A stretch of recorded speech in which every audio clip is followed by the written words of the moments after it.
Mmh.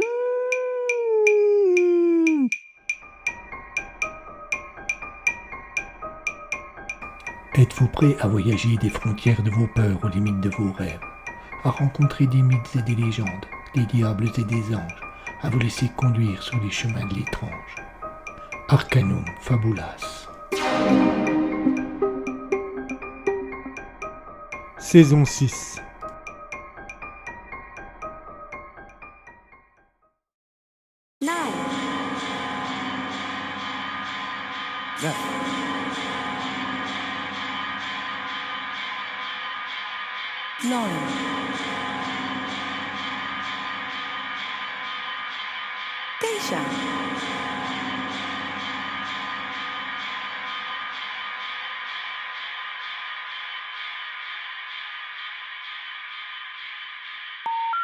The number you have dialed has been changed. The new number is 9. 9. Teisha. Ne croyez pas ce que vous voyez. Il n'existe pas un univers, il n'existe pas une multitude d'univers. Il y a 9 mondes parallèles. À moins d'aimer la folie, voyager entre eux peut s'avérer dangereux.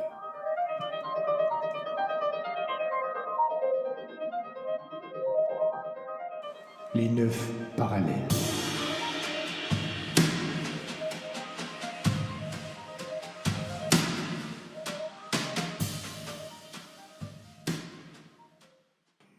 Épisode 16.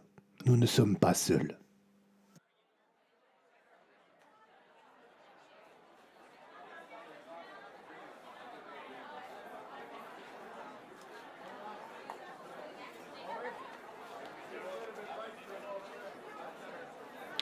Assis dans les coulisses, le professeur Clam tremblait légèrement. Cette conférence promettait d'être l'un des moments les plus importants de sa vie, son moment de gloire, son moment de réussite. Il se frotta les mains, essuya son front d'où perlaient quelques gouttes de sueur et prit une grande respiration. De la salle lui parvenait le bruit de nombreuses discussions dans des langues multiples dont certaines qu'il ne connaissait pas. Le monde entier était là pour l'écouter ce soir. Le monde entier attendait son rapport.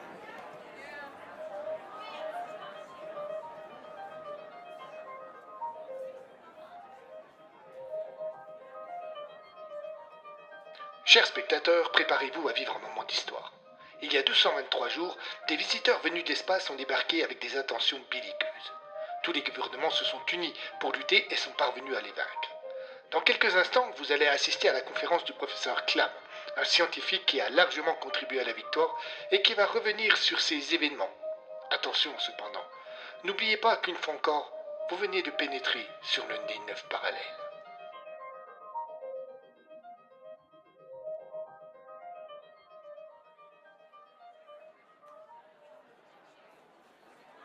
Ça y est, le moment était venu. Plus question de reculer. Le professeur Clam se leva et s'approcha du rideau. Il jeta un regard discret dans la salle.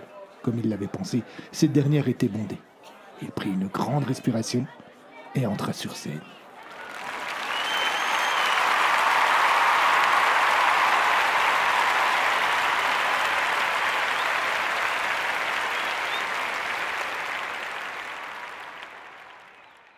Nisti tot mikast atterbaartwef.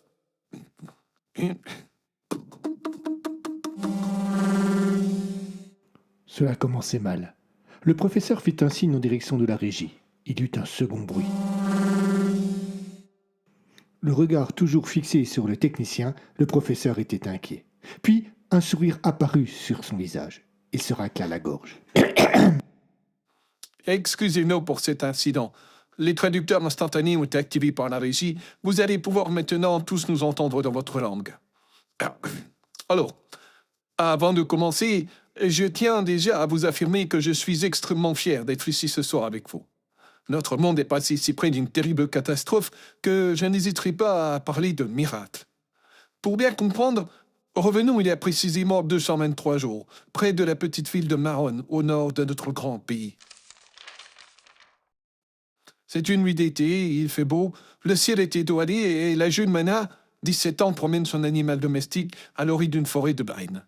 Il est 23h30 lorsque cela se produit. Je laisse Marouane nous conter la suite. La salle s'éteignit, l'écran derrière le professeur s'alluma et laissa apparaître le visage de Mana. C'était une jeune fille brune au visage poupin. Le témoignage avait été enregistré quelques jours plus tôt. Je me souviens que j'étais pressée de rentrer. Et je ne me sentais pas à l'aise sans être capable d'expliquer pourquoi. D'habitude, quand je me promène avec Rob, je ne suis pas en danger. C'est un Rufus de grande taille et qui ferait fuir n'importe quel agresseur juste en grognant. Quand il met les oreilles en arrière et ouvre la gueule pour montrer ses canines et que son poil se dresse, il est très impressionnant. Pourtant, je vous jure qu'en fait, il est adorable et très gentil. Bref, ce soir-là, même Rob n'était pas à l'aise.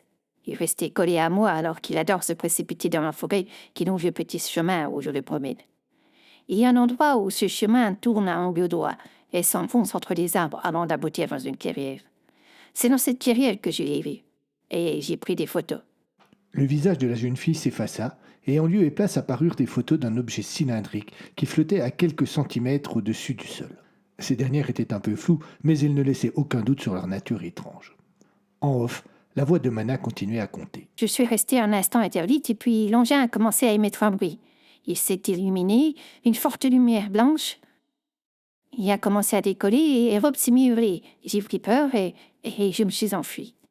L'écran s'éteignit, la lumière se ralluma et le professeur Clam reprit. Dans les jours qui ont suivi ce premier contact, de nombreux témoignages similaires sont parvenus au gouvernement de tous les pays, avec de nombreuses photographies comme celle de Marod. Puis, nous avons appris que des observations similaires avaient eu lieu à l'étranger. Était-ce le même engin? Y en avait-il plusieurs? Difficile de répondre à cette question dans un premier temps. Quelle était l'intention de ces visiteurs?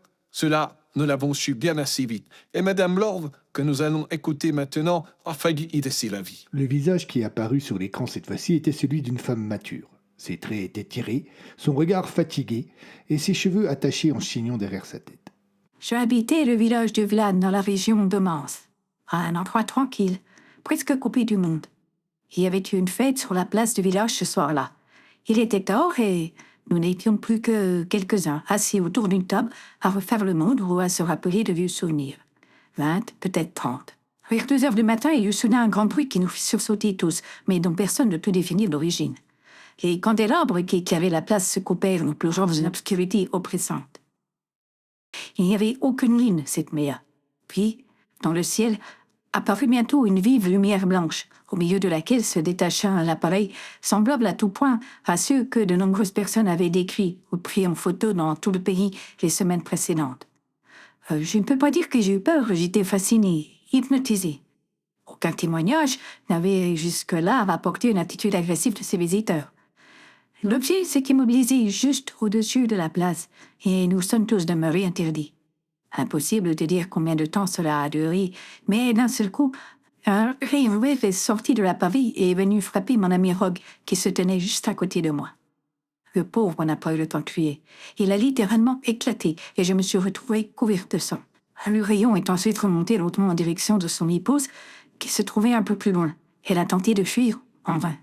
Je suis restée pétrifiée quelques secondes et retrouvant mes esprits, j'ai pris la fuite vers la maison qui bordait la place.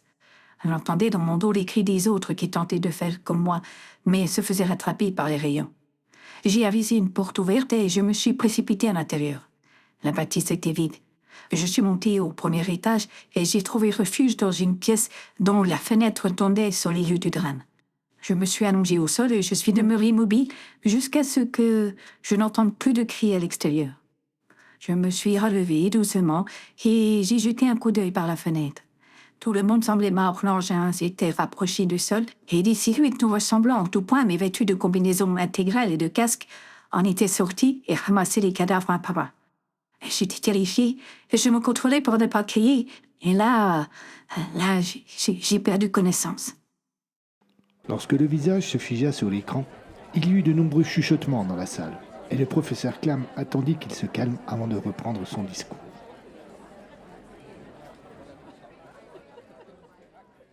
Madame Lord a été retrouvée inconsciente par le secours.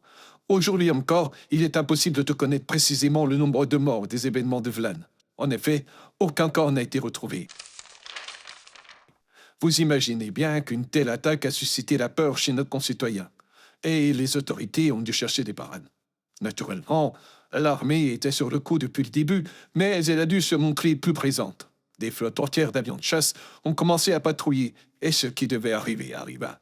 Au début de l'automne, après plusieurs semaines sans la moindre trace des visiteurs, une patrouille de 2 chasseurs est tombée nez à nez avec l'engin. Un homme portant un uniforme de l'armée de l'air entra sur scène. Il s'approcha du pupitre, salua chaleureusement le professeur Clam et prit sa place au micro. Il laissa les timides applaudissements qui l'avaient accueilli se calmer avant de se présenter. Je me nomme Dinfin, je suis pilote de chasse et avec mon ailier Haute-Fève, nous avons été les premiers à engager un combat contre les envahisseurs. Nous étions en milieu de journée et, au terme d'une mission de patrouille habituelle, nous volions en direction du sud pour regagner notre base. Au point 142 309 14 12, mon radar s'est affolé. Plusieurs échos ont fait leurs apparitions au nord, au sud et à l'ouest de notre position. J'ai demandé à mon ailier s'il avait le même retour, mais son radar demeurait muet. J'ai contacté la base, leur appareil signalait rien d'anormal. Après une brève hésitation, de leur part, nous avons reçu l'ordre de bifurquer sur un cap nord pour atteindre l'écho le plus proche qui apparaissait sur mon radar. Sur place, rien. Un ciel clair et bien que mon avion ne persistait à signaler un objet ni identifié dans les parages. Nous avons fait 4 rotations pour bien observer les lieux et nous avons informé la base que nous prenions le chemin de retour. C'est à ce moment-là que mon ailier a ouvert la radio. « À l'est, à l'est !» J'ai juste eu le temps de tourner la tête pour voir une immense lumière blanche et un objet cylindrique en sortir. Haute avait déjà changé de direction et fonçait droit sur le nouveau venu au mépris de toutes les règles d'engagement de combat aérien. Je lui ai emboîté le pas et j'ai distingué sous ses ailes la lumière si particulière de l'image d'un missile RR. Le premier s'est détaché et a foncé en direction du cylindre. Le second a fait de même une demi-seconde plus tard.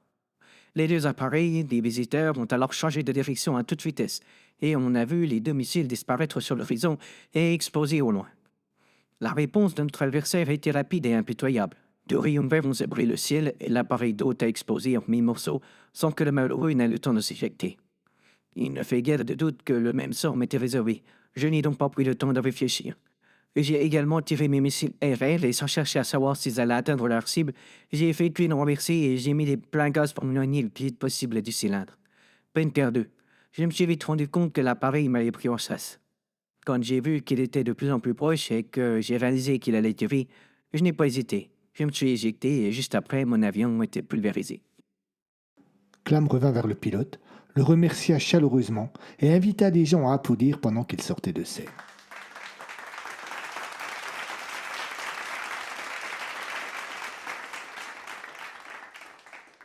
Dinfin a été récupéré en pleine mer par un croiseur plus de 12 heures après l'accrochage. Il était déshydraté, mais en bonne santé. Dans les 3 mois qui ont suivi ce premier incident, il y a eu 47 autres accrochages similaires. Dinfin est le seul à avoir survécu. On dénombre 83 pilotes tués pour rien, car non seulement les visiteurs continuaient, mais 3 autres villages ont été attaqués dans les mêmes conditions que Vlan. Et à chaque fois, les assaillants ne laissaient aucun corps sur place. Tout le monde ici se souvient de la panique qui a saisi la planète entière après cet incident. La peur que chacun a ressentie et la façon avec laquelle nous regardions le ciel avec angoisse. Des agitations commençaient à naître dans tous les pays. Émeutes, manifestations de violence et leur corollaire, la répression. Du fait des visiteurs, notre monde était au bord de l'explosion. Et puis, l'incroyable s'est produit. La première pierre d'un miraculeux retournement de situation.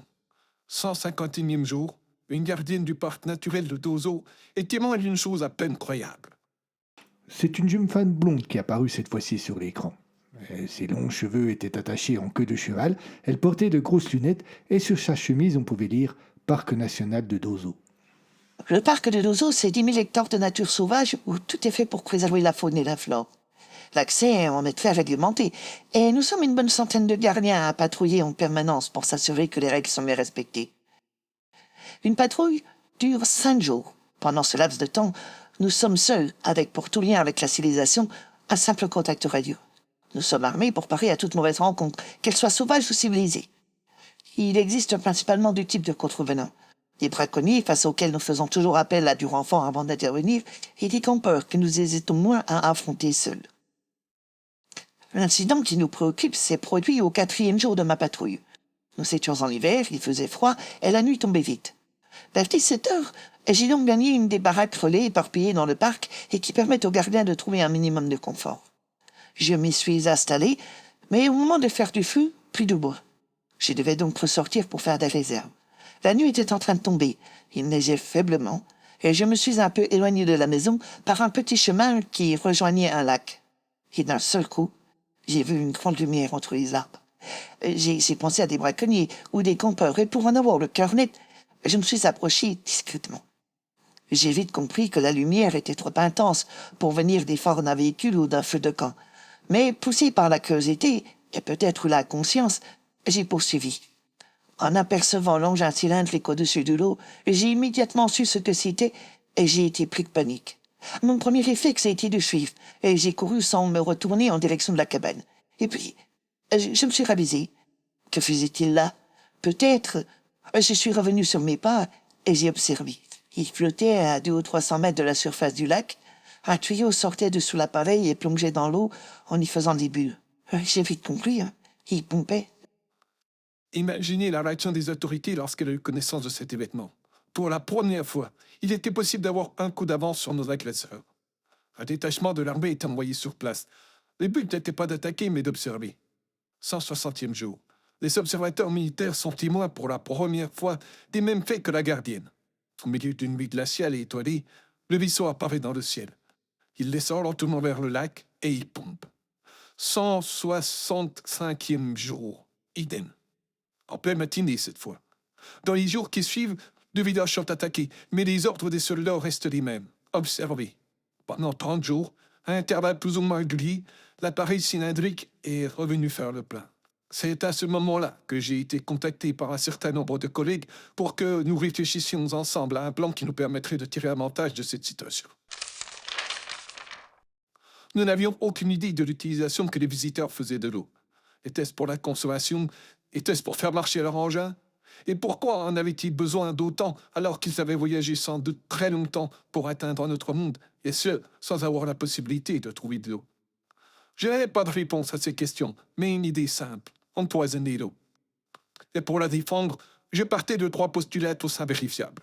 Tout d'abord, ils pompaient l'eau pour la boire. Ensuite, leur autonomie était proche de la nôtre. Enfin, il n'y avait qu'un seul engin, et le mettre hors d'état marquerait la fin de l'agression sans aucun risque de représailles. Les plus belliqueux soutenaient la proposition, les plus anxieux la condamnaient, mais j'ai fini par obtenir le feu vert et les opérations furent confiées au colonel Zden des forces spéciales. Depuis les événements, le colonel Zden était aussi célèbre que le professeur Clam. Malgré une cinquantaine bien marquée et des cheveux blancs encore abondants, il avait un corps athlétique et un visage ferme. Lorsqu'il entra sur scène, ce fut une véritable ovation.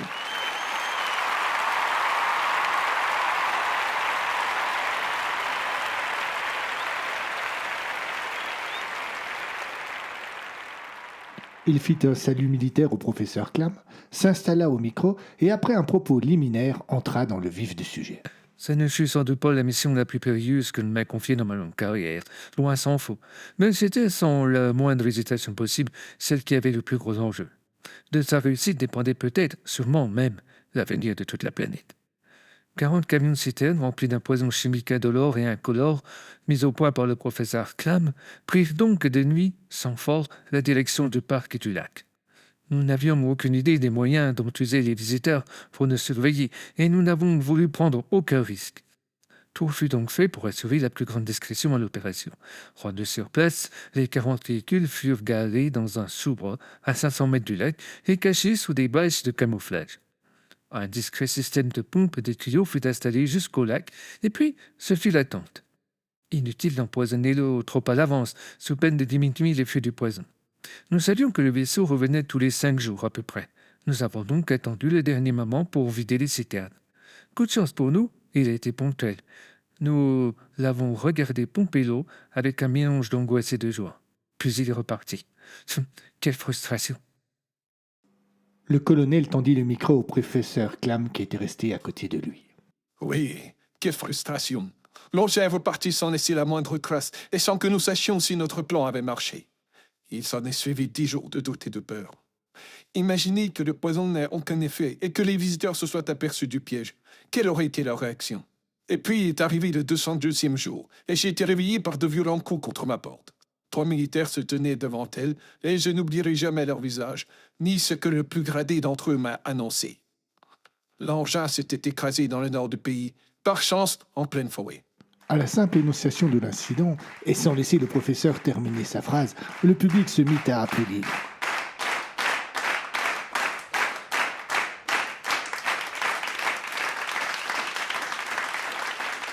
D'un petit geste de la main, Clam invita tout le monde à le laisser poursuivre.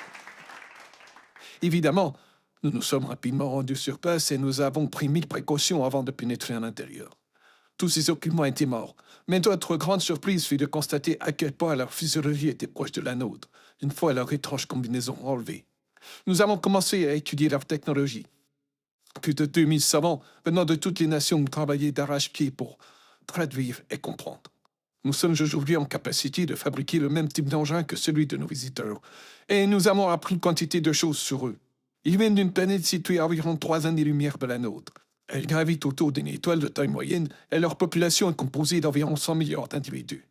Ils appellent leur étoile le Soleil et leur planète la Terre. Eh bien, chers amis terriens, préparez-vous. Nous allons vous rendre visite.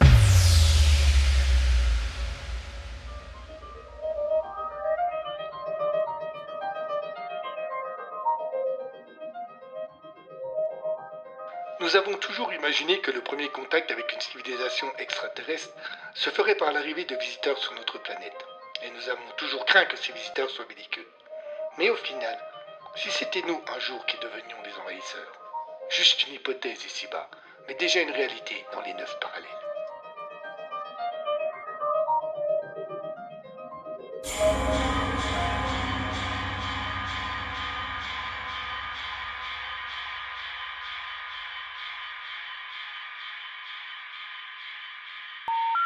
The number you have dialed has been changed. The new number is 9, 9, 9, 9. Les 9 parallèles.